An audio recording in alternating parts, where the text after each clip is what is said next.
This is the Roots and All podcast, and I'm your host, Sarah Wilson. Join me as I talk about all aspects of gardening with some of the top horticulturists from around the world.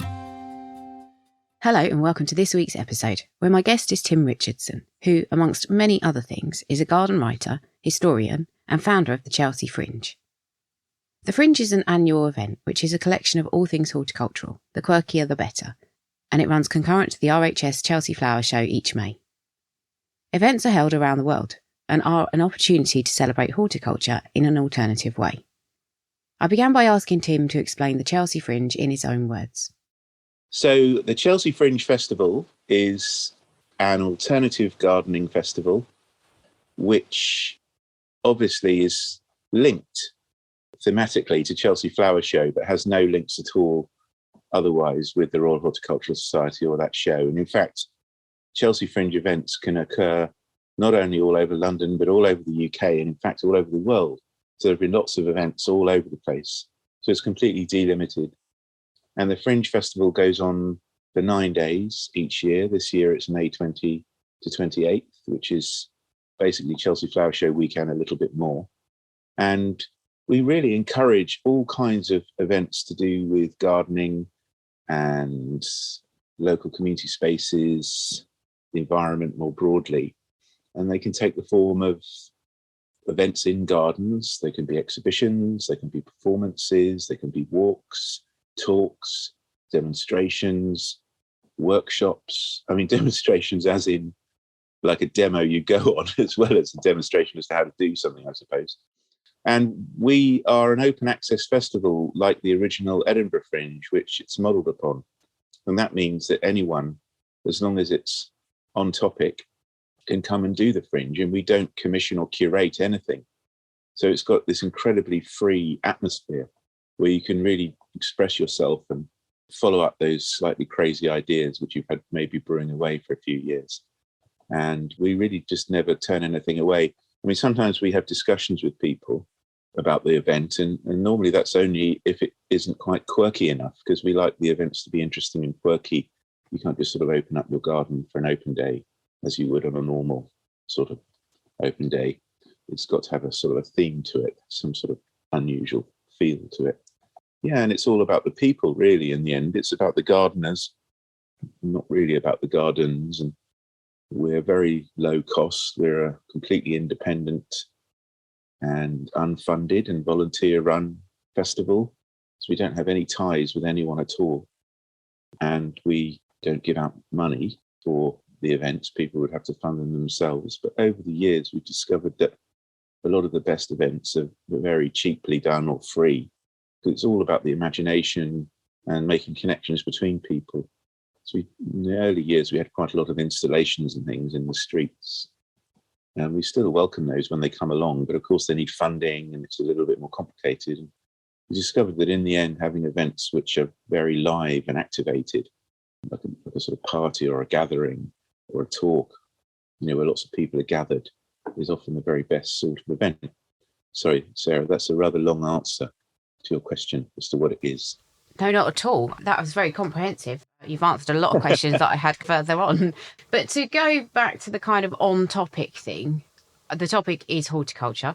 And like you said, you work with people to make it as quirky as possible. Is there anything that is not allowed, or what is the topic as you see it? Well, yeah, the topic is horticulture, but it's actually anything to do with plants and gardens and landscape, the outdoor world. So, for example, the Quakers in Henley for the last few years have been doing walks in gardens, silent walks. So that's not strictly about gardening, is it? It's about being in nature, I suppose. And yeah, we've had things like gong baths in nature and woodlands and so on. And so it's not just on horticulture. And yeah, that's what we mean by on topic. It's not that difficult, actually. We don't ever have agonizing decisions thinking, oh, is this on topic or not? I can't remember ever having had one, really. It's always pretty obvious what is and isn't on topic.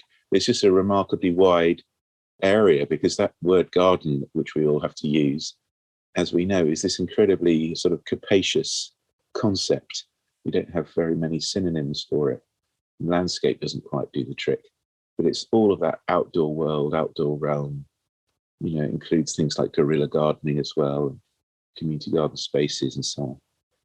So yeah, they can be events which are inside gardens, things like making paper from different plant materials. Or a few years ago, the Natural History Museum had a nettle day celebrating nettles, like everything they're used for, from clothes to food to dyes and so on. It's very wide ranging, and we're constantly surprised every year because these ideas come from all over the place, very left field often, and we could never have thought them up ourselves. And that's why we're very keen to keep it as this open access thing where people are coming to us with the ideas rather than us dictating what ought to be in it. So thinking about the events themselves, is it something that has to be able to be attended in person, or could it be an online thing or even an audio thing, thinking as a podcaster? Does it matter if it's not something actually physical?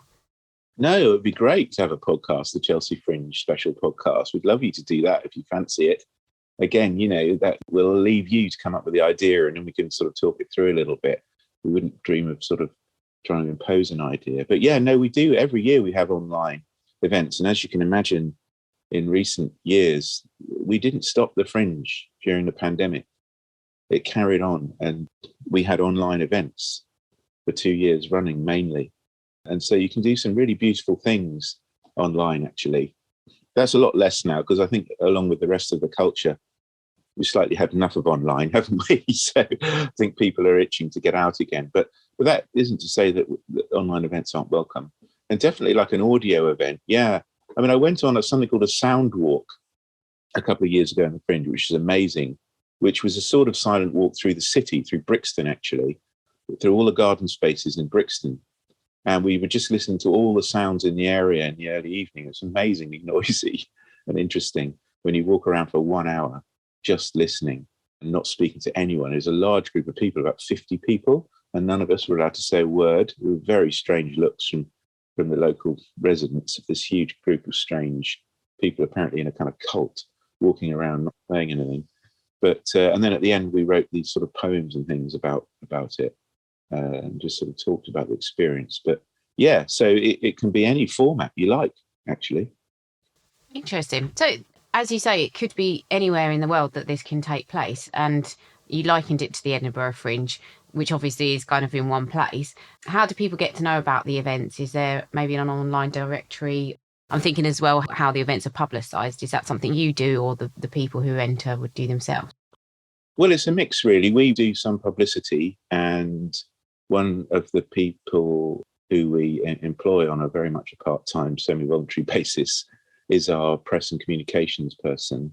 So because we do charge a small entrance fee to the Fringe each year, we have a bit of income from that. And so we can use that for things like technical support on the website. But everything basically is on the website, chelseafringe.com. And that's where people can see past events and so on. And yeah, people get to know about the Fringe in all sorts of weird and wonderful ways. We've had a lot of events in Japan in recent years. I mean, back in around 2014-15, Vienna did the Fringe and had more than 100 events. It was sort of vying with London as the biggest venue for the Fringe for a while. But then people move on because it's all voluntary. Sometimes people move, in that case, people literally move cities and moved, jobs and what their priorities were. So then it suddenly all disappears in one place, but then it'll pop up in another one. So this year we've got Seattle coming back again. They did it last year. And we've got Turin joining us this year and a couple of other places who haven't been involved in the Fringe. So another thing that we do, or rather we don't do, is we don't kind of hector and badger people to keep doing it each year. Partly because that's just not what we want to do. We're not commercial, so we're not continually fixated on expansion, which is what commercial entities have to do.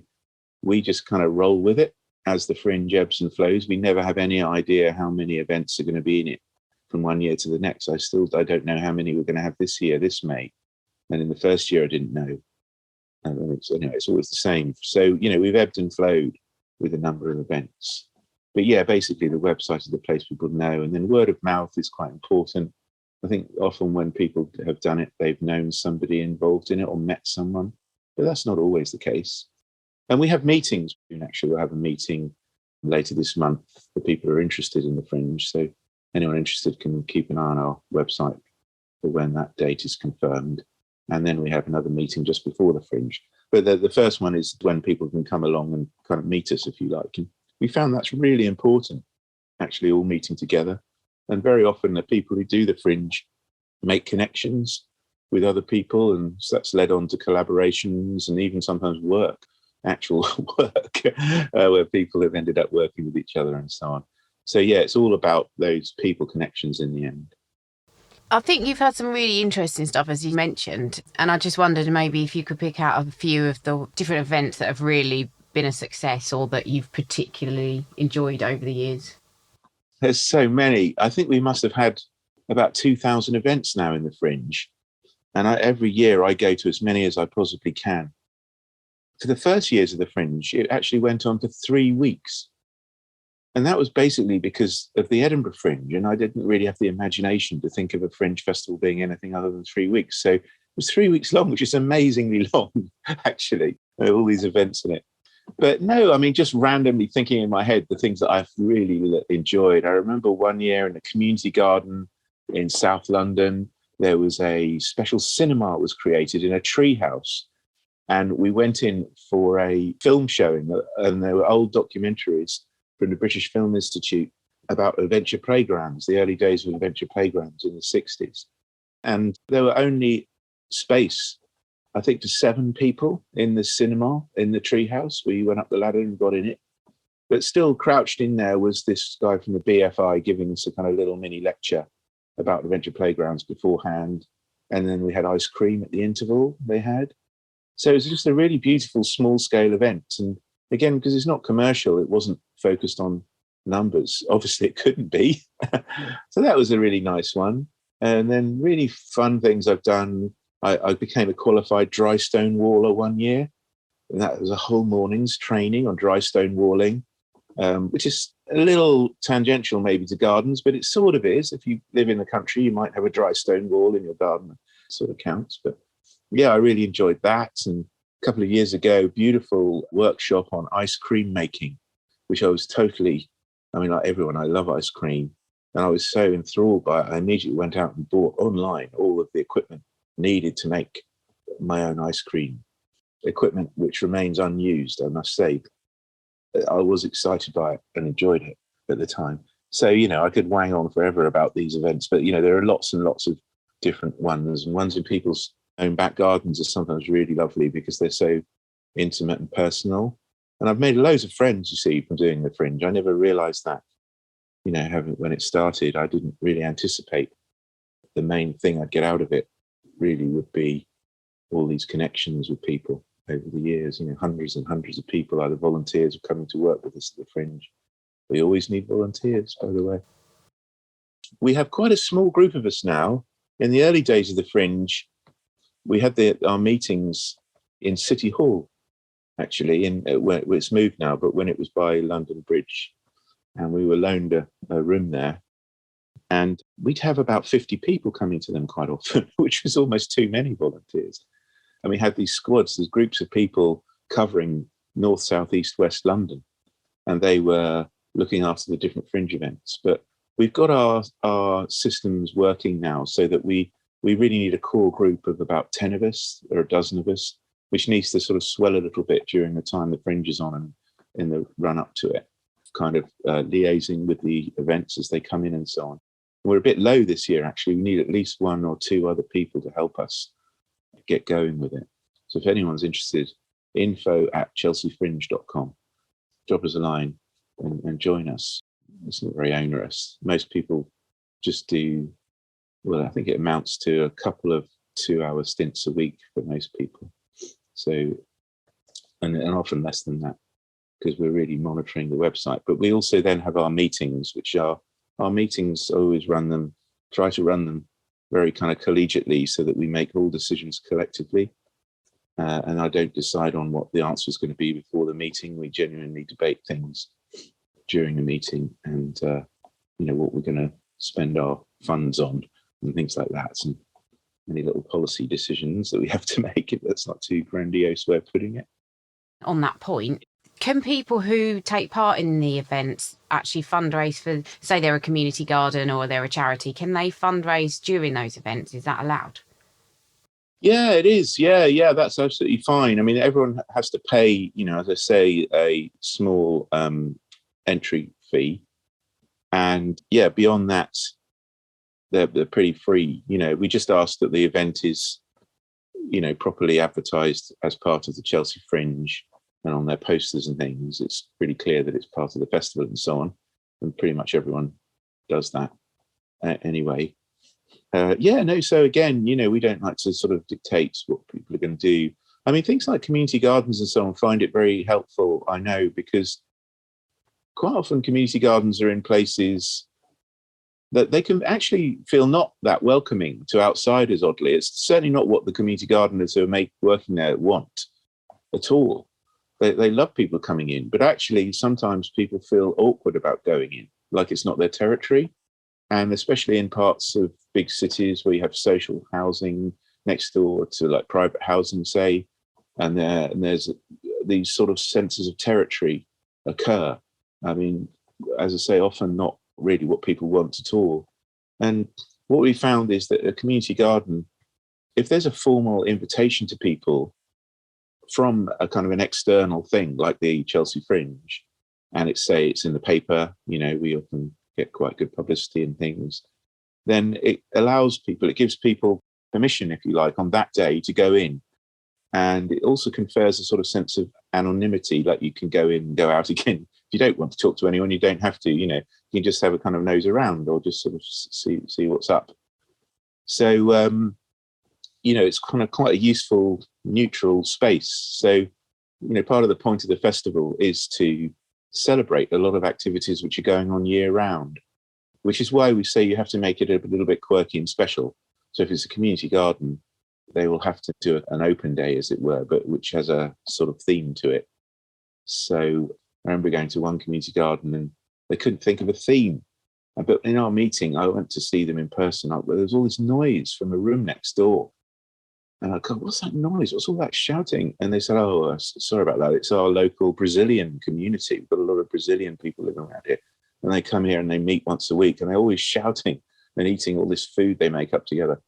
And I said, well, why don't you do a Brazilian day? And that's in the end what they did. And they got all the Brazilian people and made Brazilian food and had a whole theme day on that. So often it's under people's noses, what they can do. And again, that celebrated that particular section of their local community and the people involved in the garden. And I know for a fact that people there, this was at the Calthorpe Community Garden near King's Cross. I know for a fact, because I met some of the people in the flats and things around there who'd never been in the garden because they didn't feel it was sort of theirs in a way, had actually been in on that day and then subsequently because they'd broken the kind of taboo for them of going in. It's interesting because it is such a community-spirited idea. And I think I'm right in saying that you have a background in comedy as well. So I can see why you've drawn on the idea of the Fringe. That's the format. Where did the actual idea come from originally to tie it into the Chelsea Flower Show? So, I'm a garden journalist and an author and a historian and a critic, I like to call myself, of gardens in my day job. So every year I go to the Chelsea Flower Show and I write it up in the newspaper and make sarcastic comments about the gardens, which enrage the designers. So one year, in 2010, I got very excited in Chelsea Flower Show week because although it's this great big grand show and everything, I really like Chelsea Flower Show. It's a sort of big catwalk event, isn't it? And everyone goes and just sort of exciting time of year. And I always wake up really early in the morning at dawn. And I woke up on the press day of Chelsea Flower Show, the first day really. And I had this fully formed idea in my mind. It must have bubbled up from somewhere, but I had this notion that we could do a fringe because I thought, what about all the things that can't get into Chelsea Flower Show? All the things that can't afford to be in there or don't feel comfortable in there. And initially I thought we could have what you might call a salon des refusés, the refused projects, which didn't get into the fringe at a venue like maybe the Garden Museum, where I was doing lots of events at the time. But then it kind of coalesced in my mind, and all this happened within about 30 seconds. And I had that idea in that 30 seconds has not changed at all in the 12 years we've been doing it. And it's just to have a completely delimited, free, open access festival on everything to do with gardens and gardening. And I think the Fringe thing, I did do comedy, and then I did acting as well, but very briefly after university. I kind of stopped after a bit, less than a year, really. I mean, I did comedy and Radio 4 show and stuff, but I just decided it wasn't for me. But then later on, I became a theatre critic for 23 years, actually. It was one of the things I did. So I went up nearly every year to Edinburgh to review as well. So I performed there as a comedian and actor, and then I went to review there for all these years. So I was very, very aware of the Fringe model. In fact, I was so aware of it, didn't have the imagination, as I say, to kind of think outside it. I just literally copied the Edinburgh Fringe idea. Although, as you said earlier, of course, that's all in Edinburgh, isn't it? And my one was a bit different, and it could be anywhere. But so that was that. And then I had this idea, and I sort of kept it to myself a bit for a year. I worked with an artist gardener called Tony Hayward, and we originally had this extraordinary plan and idea to hang upside down gardens along the length of Regent Street on the wires on which they put the Christmas lights. I mean, it sounds like a total loony dream, but it was. But we actually had serious meetings with the Regent Street people and the only thing that stopped it was to do with the installation process, which would mean that Regent Street would have to be closed, and they weren't willing to do that at any other time except for Christmas. So that didn't happen. And then it kind of carried on. And then my hand was forced after a while when the idea of the Fringe came out. And I think I sort of wrote to the RHS about it.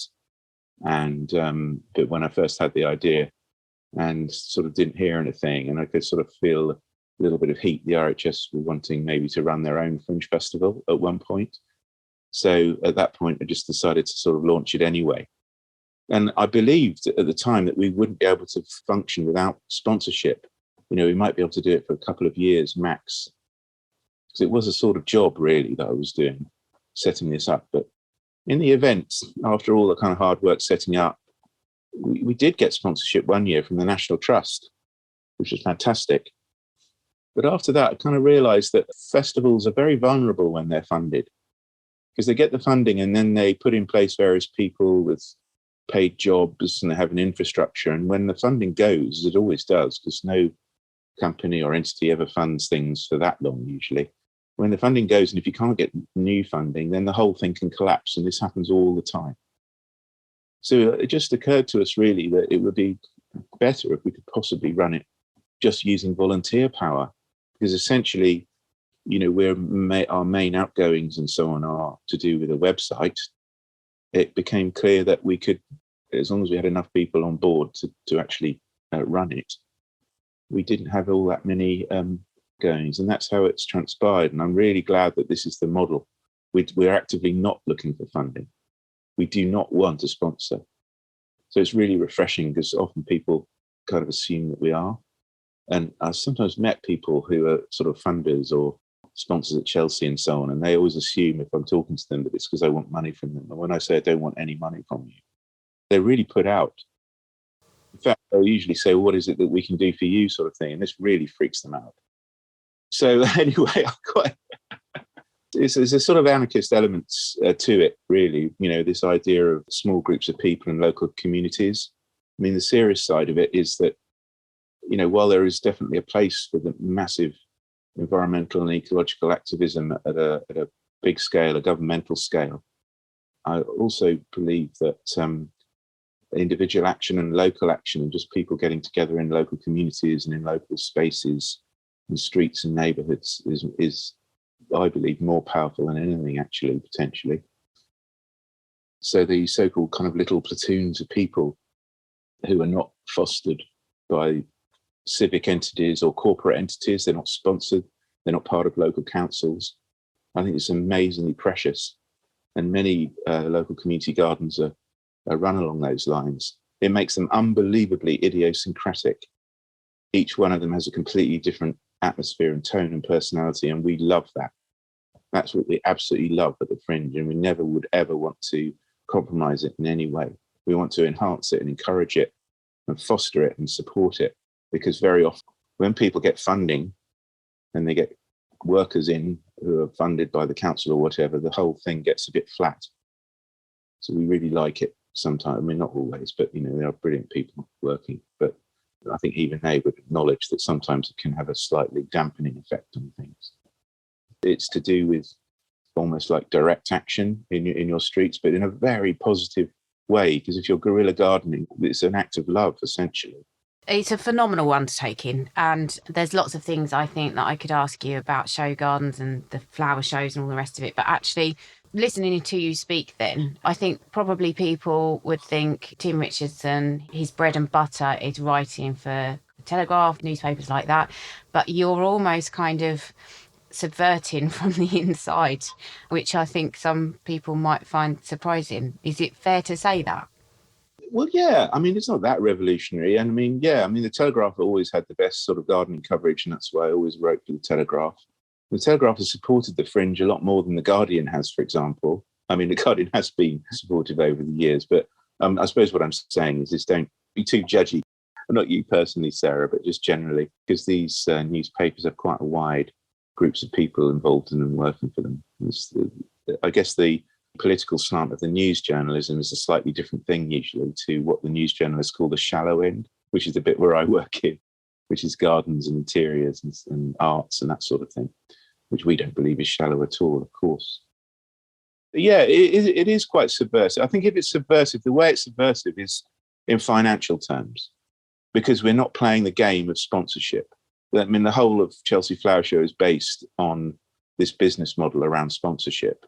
And as you know, there's a huge corporate area which is hidden away in Ranelagh Gardens at Chelsea Flower Show. And it's a very important moment in the business cycle for a lot of deals. They don't actually get done at Chelsea, but they get talked about. And all the business people and their wives or their husbands are there as well. So it's got this sort of semi-social feel. So it has a completely different vibe to it. Having said all this, I sound quite critical of it. I do also really like Chelsea Flower Show because of its sort of kind of excess as well, and it's sort of really over the top, isn't it? And I like to have an occasion which is not down to earth. So we've never actually been on the Fringe antagonistic towards the flower show. In the very beginning, we had these ideas for doing, say, a demonstration where we were going to do a demo, like a walk from Chelsea Flower Show showground with all the plants which were going to die at the end of the week, to really protest about the sustainability of the event, I suppose. But we kind of rapidly realized that just felt a little bit childish for us to do that. It was not like we were long-standing environmental activists or anything doing that. It was just like an annoying adolescent child making a protest. So we kind of thought we don't need to do that. We don't, as I said earlier, we don't need to relate everything to Chelsea Flower Show. It's just a really convenient label. I'm really glad that we have used the label of Chelsea Flower Show because it is instantly recognizable all around the world. When I had the idea for the Fringe, I put into the search website Chelsea Fringe to see if anything existed, and it didn't. And all I got were all these articles about the haircuts of Chelsea players, or Chelsea players were on the fringes of entering the team and things, which made you think, oh no, it's complete. The world is totally dominated by football. That's not the case. All these places in foreign countries, and a lot of they want to do the Fringe because of the name Chelsea.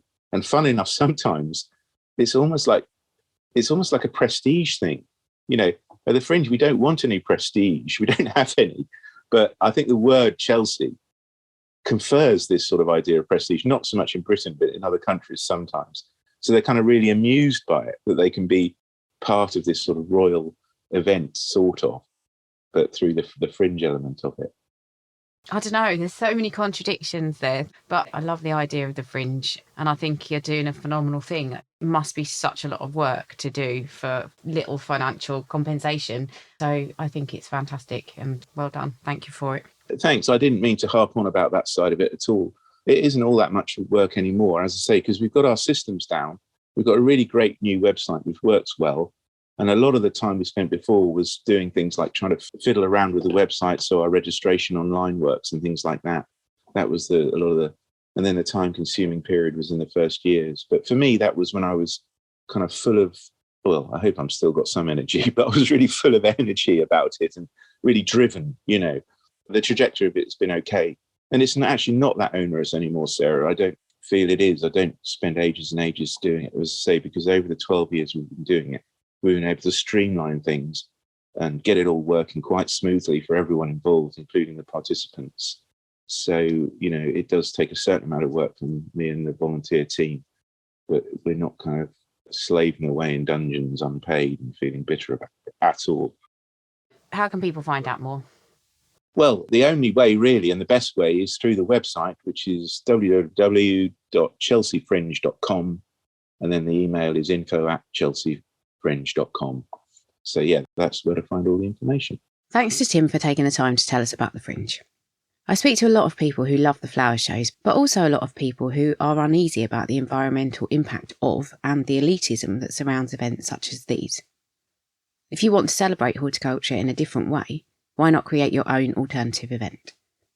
Thanks to you for listening. Here's Dr. Ian Bedford now, talking about the ultimate weapon in bug defence.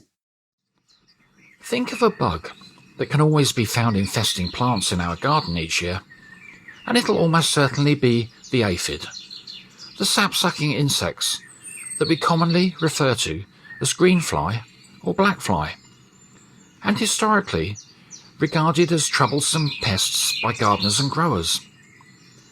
But nowadays, aphids are more likely to be tolerated as we recognise their importance within ecosystems, which will certainly have been the case when aphids first appeared over 200 million years ago and became the food of so many other evolving species. But for aphids to have survived the expansive onslaught of predation through to the present day, they have had to evolve ways and means to mitigate it.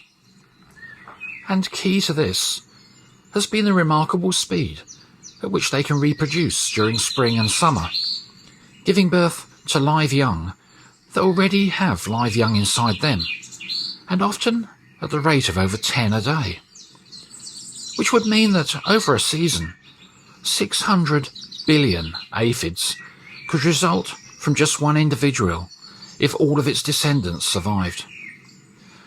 But in addition to their incredible fecundity, aphids have also evolved some amazing defence mechanisms too, such as using siphuncuли, those two little tubes on their backs, to release an alarm pheromone when they're under attack, which spurs other aphids to fall off their plants and hide. But somewhat bizarrely, the mealy cabbage aphid that we commonly find infesting our brassicas has evolved a defence mechanism that can actually kill predators such as ladybirds. First discovered by scientists at Imperial College in London, the cabbage aphid has been likened to a walking bomb, since inside its body it's able to store two different chemicals that when mixed together create an explosion. One of these chemicals is a glucosinolate, a bioactive compound that brassica plants produce for their own defence against herbivores, and which the cabbage aphids are able to collect and store within their blood as they feed on the leaves. The other chemical is an enzyme called myrosinase, which the cabbage aphids produce themselves and store inside their head muscles, well away from their blood. But how does this actually protect the aphid? Well, it doesn't, because this defence mechanism is only activated when a cabbage aphid is captured, usually by a ladybird, and torn apart, allowing its glucosinolate-rich blood to mix with the enzymes in its head muscles and explode, sending toxic mustard oil into the predator's jaws. A saga of self-sacrifice for the individual cabbage aphid, but an effective and lethal way of dealing with a voracious predator in order to protect the rest of the colony. But I must add, it's totally harmless to us. You can download or listen to the podcast direct from the website rootsandall.co.uk. Please also check out my Patreon, where you can make a one-off donation or take out a monthly subscription to help support the podcast. Because if you enjoy the show, please help it continue. I also have a GoFundMe where you can make a one-off donation. Even a one-off donation of £1 helps, and I'll be really grateful for your support. So please go to Patreon or GoFundMe and search for Roots and All Podcast.